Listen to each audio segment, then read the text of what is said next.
Hello and welcome to Deb's Corner. We are one community, countless voices, and this is your host, Woman. Trending news in the Hollywood industry reports that Steve Harvey's wife has cheated on him with their chef and bodyguard. According to trending reports, Marjorie has filed for divorce through her lawyers and is currently seeking half of Steve Harvey's $400 million net worth.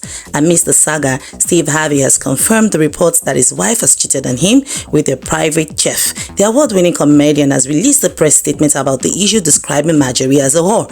He is also asking for privacy at these times. Hello everyone, welcome. This is Deb's Corner and my name is Rumi. Tonight I want to speak on marriage. So I titled this The Fading Institution Called Marriage and its effect on the coming generation. I'll take that again. The Fading Institution Called Marriage and its effect on the coming generation. Marriage was once considered the cornerstone of societal stability and family values. And now it is facing a profound transformation in the modern era. The traditional ideals that upheld this institution have been challenged by shifting cultural norms, changing expectations, and evolving dynamics. As the institution of marriage undergoes a quirky shift, its effects on the coming generation are undeniable and warrant careful consideration. In the past, marriage was often viewed as a lifelong commitment, a sacred bond that formed the nucleus of families and communities. However, the current landscape reveals a rise in divorce and separation. The once enduring institution of marriage is grappling with challenges that impact not only the couples involved, but also the generations that follow. Let's talk numbers. In the US, estimates suggest that around 40 to 50% of marriages in the US end in divorce. Divorce rates in European countries has been estimated to be around 40%.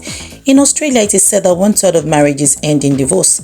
In 2021, a total number of 689,308 divorces occurred across the 45 US states. During that same year, 1,985,072 marriages occurred. This is according to Forbes. So, the question arises, why do people cheat? A number of reasons have been given in time past. There is lack of emotional fulfillment. Individuals feel emotionally neglected or unfulfilled in their marriage. There's physical attraction. You could get attracted to someone else. There's also the excitement of a new relationship. Sometimes new relationships can be appealing, especially if your marriage has become very routine now. We have the lack of intimacy issue. When physical intimacy diminishes in the marriage, some individuals may look for it outside the relationship. We've got communication issues, which is like one of the major issues most marriages feel. Poor communication, even amongst friends, not just partners, can lead to misunderstandings and feelings of isolation, which might push someone towards seeking solace in another person. Of course, there's the issue of unmet needs. We have, if essential needs such as companionship, validation, or appreciation are not being met, an individual might seek this elsewhere. There's also the issue of people trying to escape from the stress of marriage. Nagging wife, chaos in the house, arguments over almost everything. The list is endless. Some just want to take advantage of an opportunity that has presented itself. Free, sexual advancement, whatever it is, whatever the opportunity is. Some of those things are some of the reasons why people cheat. And of course, we have those that have the personal issue. They have their own personal issues, like their personal struggles, unresolved trauma or addictions can contribute to infidelity. And then we have financial constraints. Yeah, that's one major issue too, that breaks homes and marriages. There's really no one size fits all explanation, as each person has a different situation and it's just unique to them or unique to their marriage.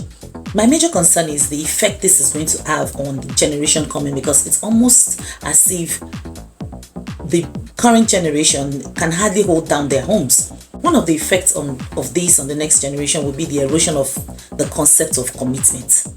The instability of failed marriages can instill doubts and reluctance to invest emotionally in future relationships. Additionally, the emotional toil of witnessing parental conflict, separation, divorce can have long-lasting consequences on children's psychological well-being. The fear now is we are beginning to normalize the concept of divorce. People will begin to opt for cohabitation, delaying or avoiding marriage altogether. I actually have a friend that once told me if he ever gets out of his marriage, he's no longer he's not going for a second marriage. He would rather cohabit. That's how bad it has gotten.